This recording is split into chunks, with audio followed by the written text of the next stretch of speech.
Hi, I'm Patrick. Sorry, I'm not actually an OCELOT, I'm the other human. Technically, I'm a software test engineer, which means I write test automation frameworks. But I didn't actually write any of these, so they work, which is great. Or they should work. And that's me everywhere. And I work for a company called TopBox. TopBox is a WebRTC platform as a service. We have API servers, media servers, client SDKs, websites, and web-based applications that we need to test. If you're at all interested in WebRTC, I love talking about it, so chat to me later. But why are we here? Basically, whenever you aren't doing testing, you're shipping bugs. If you have only limited testing, you're still shipping bugs. Actually, let's face it, everyone ships bugs. But as soon as you add testing, your bugs go down, or at least they don't come back. But if you're starting with a new project, or you haven't done testing before, actually, who is doing testing right now? Cool. Are you doing testing with Node projects or web projects or both? Both. Cool. If I get anything wrong, raise a hand and tell me. I recently came into another project at TopBox, which just had no testing at all. Well, it had manual testing. People were running through, trying things. But obviously they missed things. So I came into them and said, okay, you need to add testing. And this is kind of what they encounter.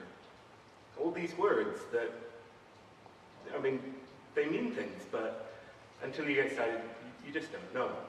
So I'm going to walk through them and then set up a little project and hopefully have some passing tests and things at the end. The first one is the wonderful BDD and TDD distinction. Test-driven development versus, I can't even remember what the B one stands for. Behavior, thank you. To me, they kind of mingle into the same thing. Other people have very different views. I'm sticking with the kind of TDD, but with the nice descriptive names that BDD tests tend to have. So just, I'll go through that. Roughly, you can think of both of them as you write your tests, the tests fail, you write just enough code to make the test pass, rinse and repeat. Okay, MOCHA, JASMINE, Tape, these are all test runners. They each have their strengths and weaknesses. JASMINE is kind of does everything. Tape is very minimal, but has enough stuff built in. And MOCHA makes you bring your own assertion library, and it makes it really easy to write different reporters, which makes it super easy to integrate with different frameworks otherwise. I'll use MOCHA today, but that's just because it's what I'm most comfortable with.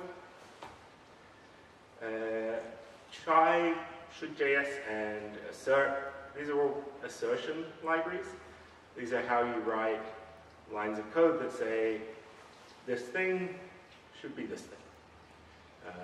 I'll show you this during the demo. I'll use Chai. Again, it's the one I use most often. SINON and MOCKERY are two examples of tools that you use to mock things. Three words you'll hear a lot in the testing world around this are stubs, spocs, and stubs, mocks, and spies. JASMINE tends to group all of those into a spy, but other things treat them very differently. The easiest way to think about them is when you're writing a test, sometimes you don't want the normal behavior to happen. You don't really want your unit test to reach out and talk to your API server. Maybe that accidentally causes credit card billing and you don't want that during your tests. So you'd use one of those, stubs, mocks, or spies, to fix the behavior during the test so that you're only testing the thing you're intending to test. Mockery is one I found really useful in Node. It lets you mock out requires. There are two different ways. Like we tend to do that, but other people use dependency injection instead, which is rather than doing individual requires, you pass it into some function that your module exports. Finally, the wonderful world of continuous integration. Is anyone here using continuous integration of some kind? Cool. To the people who aren't, do you know what it is? Cool. Okay. Continuous integration, it's just a service or a server that is able to build your code. And build can actually mean building an executable if you're in that world. It can mean building your JavaScript and CSS. But it can also involve doing things after the build, like running your tests, so that you don't rely on individual developers to do that for you, because they forget. So Travis CI is a hosted continuous integration service. It's free for open source projects, which is why I'll use it for this.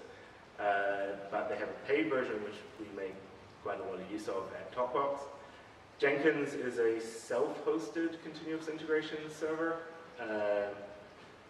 We also use it. Lots of people love and hate it. BuildKite is also really good. Is there anyone from BuildKite here? No. They're here somewhere. Go talk to them. They know lots about CI. And finally, I'm going to use a tool called Karma. Karma is it takes the pain out of running your browser-based tests, basically.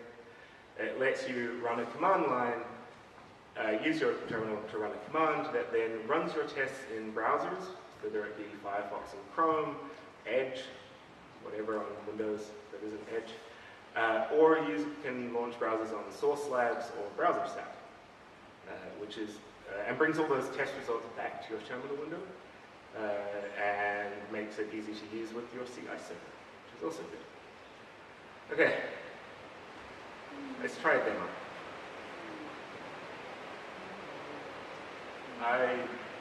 This screen is tiny, and that is not readable. Sorry about this. I think you can just do Command Plus on the Mac. Makes it bigger, but you can't see it.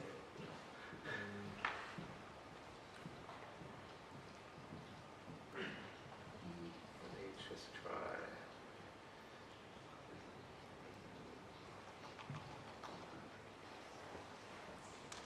That is a bit more readable. Okay.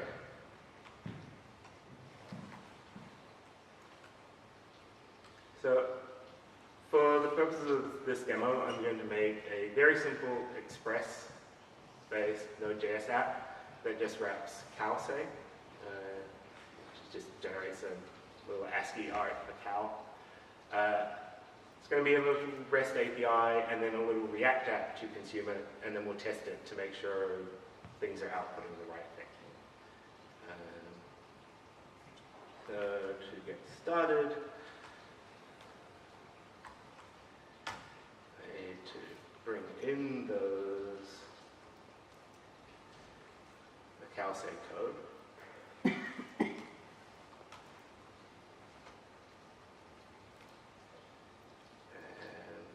Server.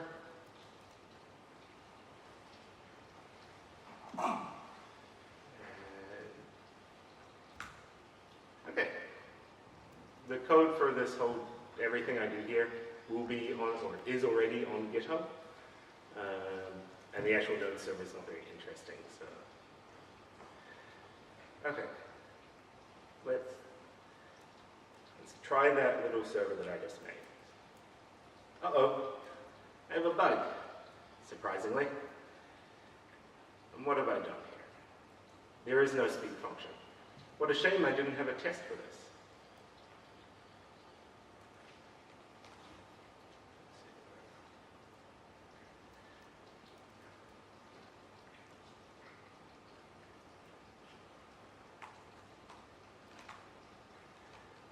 Fortunately, because I don't have good internet, I have prepared earlier by running all the npm installs I need. There's quite a few packages, but again, if you are interested, the GitHub repo has individual commits which show the packages being added. So it should be easy enough to follow along later. Okay. I need a test.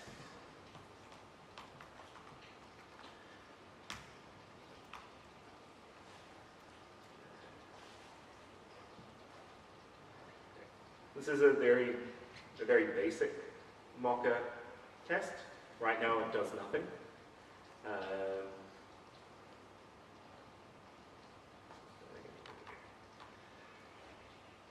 The gist is you have describe blocks, and then you have that kind of group your tests together, and they nest, and then you have it blocks, which read as things that the describe should do. So in this case, we want to write a test that says, it speaks.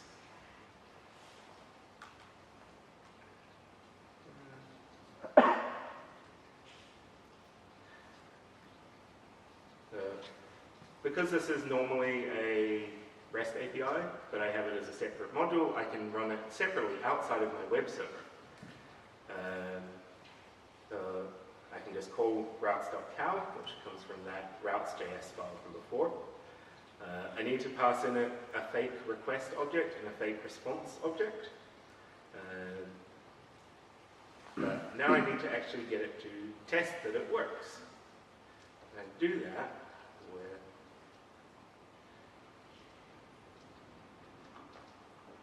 this, which is expect the send function that I gave cow to be called with this string output, which I happen to have prepared earlier. It looks kind of horrible because there's escape characters in there, but it should work anyway. Oh.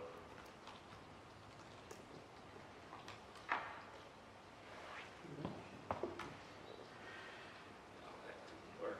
Using STR.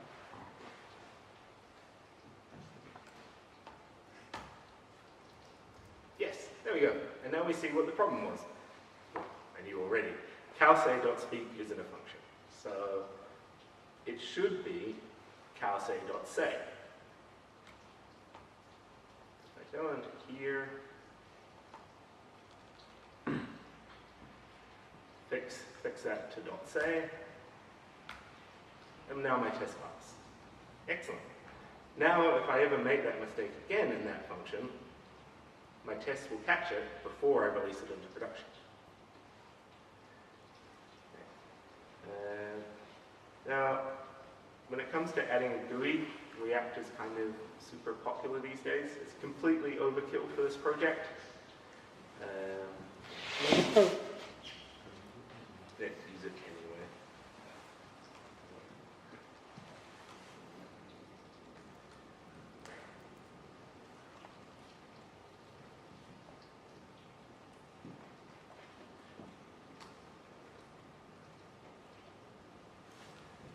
I'm not going to go through setting up the React project because it's not very interesting.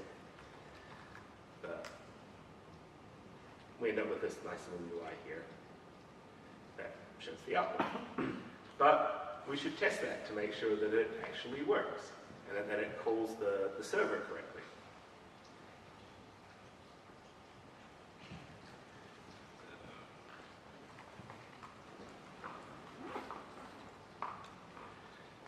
In this case, oops, that's my server spec test.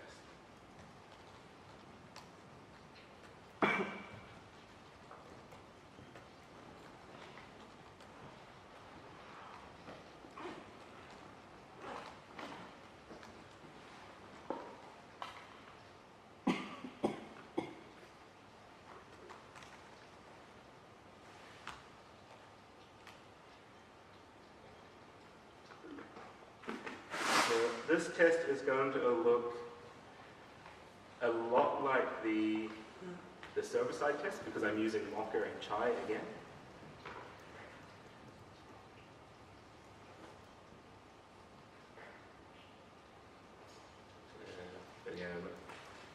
this case, I'm also using a library called Enzyme from Airbnb, which just makes testing React components a little bit easier. Lets you do things like this one where I have my cowsays display component, and I make sure that I have a text input in it.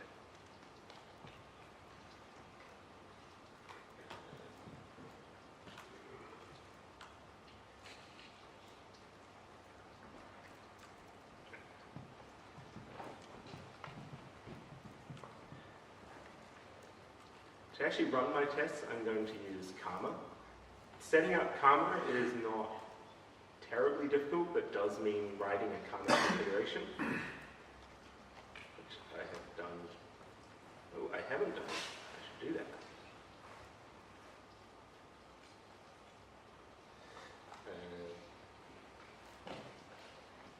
I'm also using Webpack for this component.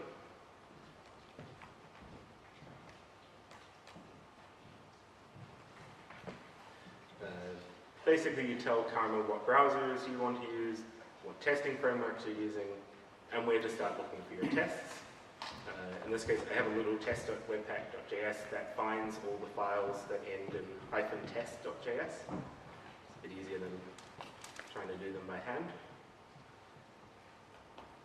And a Webpack configuration. Webpack configurations are another one of those things which are not fun to write the first time, but copying and pasting them has worked very well for me in the past.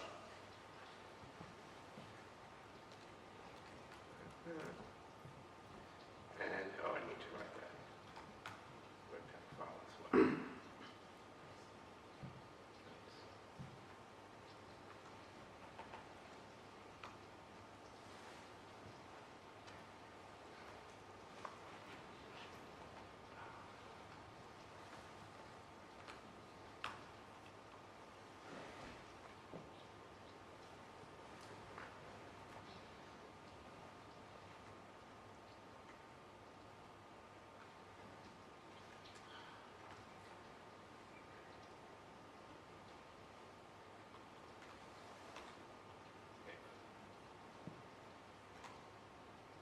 Done that, all going well.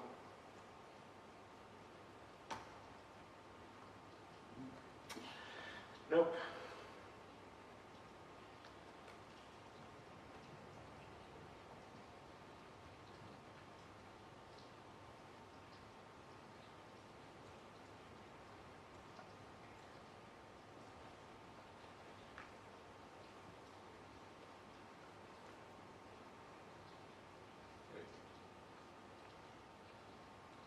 Hooray.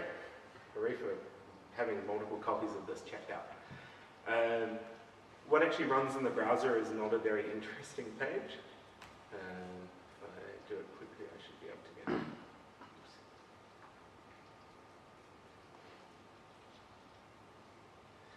It just looks like that.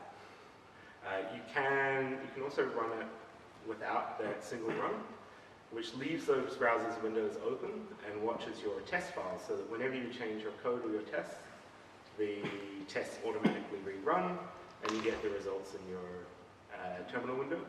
The wonderful thing about Karma is the community around it is quite large, so it is quite easy to find plugins for things to do. So whenever we have a failing test at work, you get a desktop notification that says, hey, you broke a test. Which means you don't have to be looking at your terminal window all the time. Okay. The last step in this demo is getting Travis CI running. Getting Travis CI running is actually relatively simple. You need a travis.yaml file.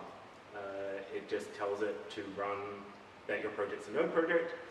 Then we'll actually go through the Travis CI setup process in a moment.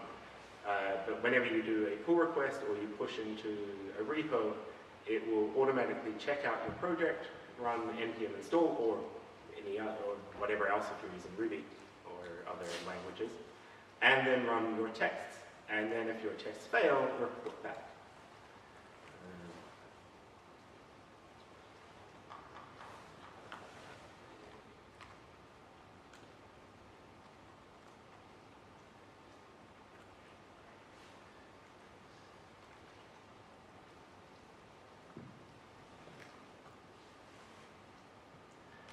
because I like testing in lots of browsers, I use a tool that Damon wrote, actually, called Travis Multi-Runner.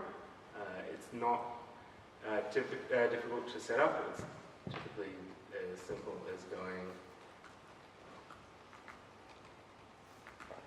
like so.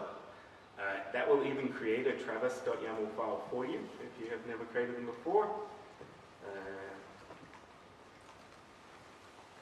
And it's kind of like that. The only change that I needed to make for this demo was to my karma config.js.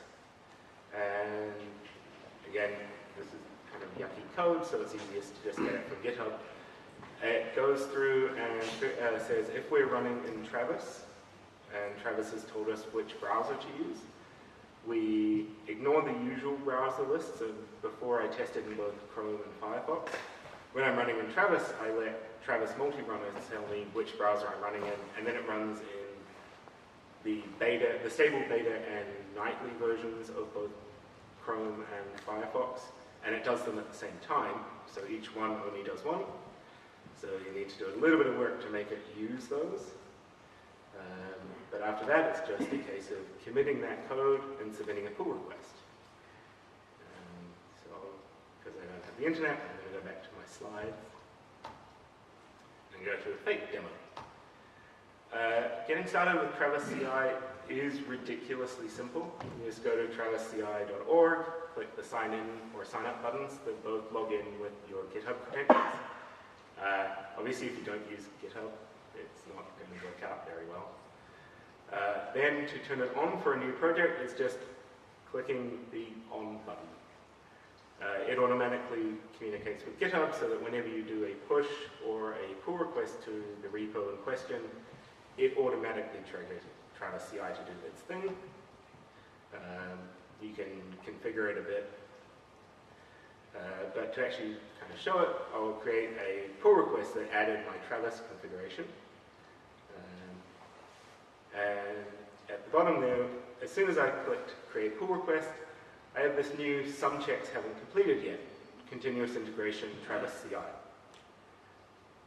Except for one last thing, the merge pull request button is still there.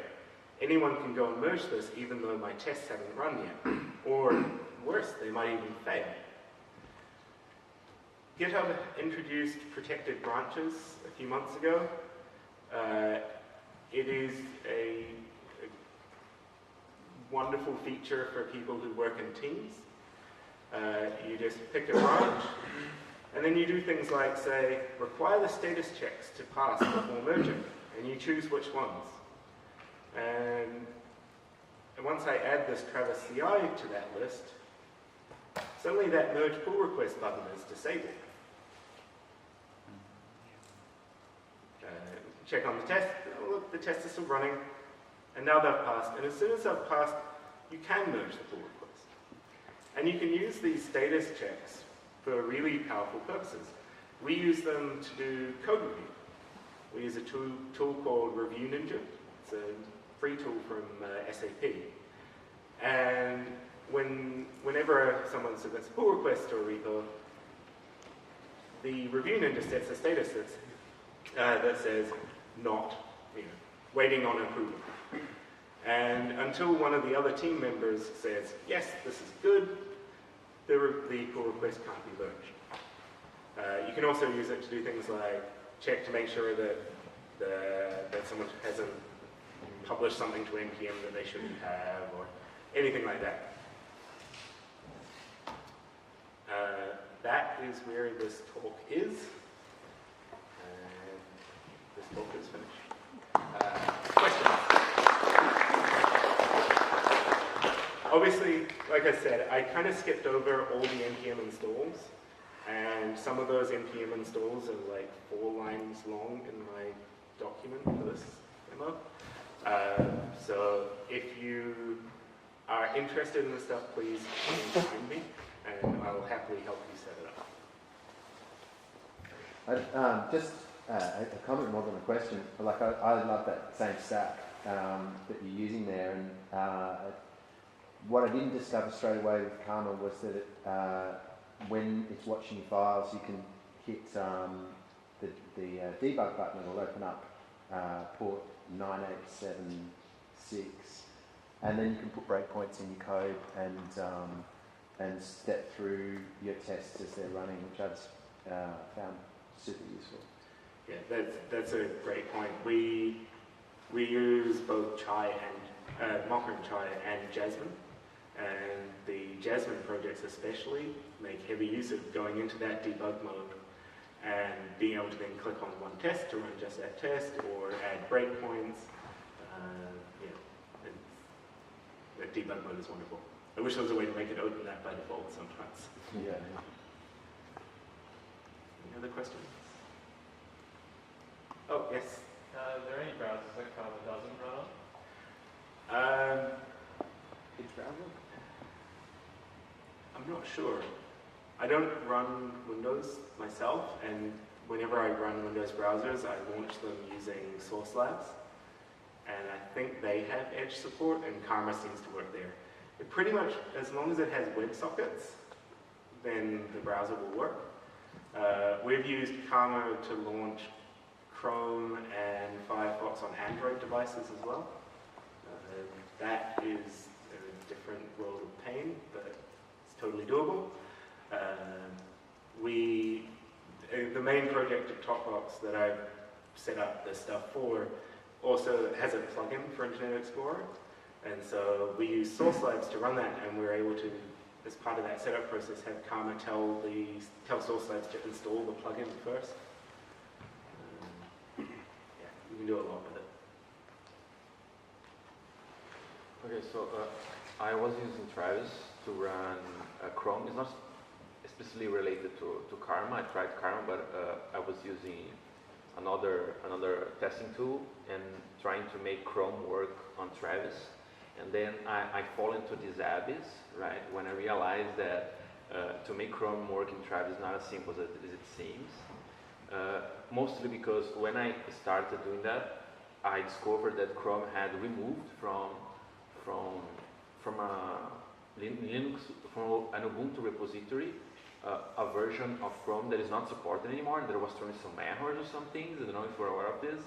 They removed, I guess, 32 bits, 64 bits or something. And then after fixing that, I got into other problems, and I needed to fix using other sort of stuff. I mean, is there an easy way to make this work on Travis, make Chrome open on Travis just like in my machine? Because it's not easy to make things work on Travis, because I need to make a commit, trigger a build, make a commit, trigger a build, and then I take like a whole day, and there's a limit of times that I can run the build, because I'm using the free plan and 2 consecutive builds, and I can run one after another after 10 minutes. So it's a lot of time that I spend there. And is there an easy way to make Chrome work on Travis? So just to restate the question, running Chrome inside Travis is difficult. Yeah. So if you look at my Git commit history, it looks like I did it in one commit. In reality, it took me like 10 attempts to get my stuff to actually run on Travis. And that's using Travis multi-runner, which takes away most of the day. I would have a look at the Travis multi-runner project. Even if you don't use the matrix to run it in multiple browsers at once, it does show how to install Chrome. Basically,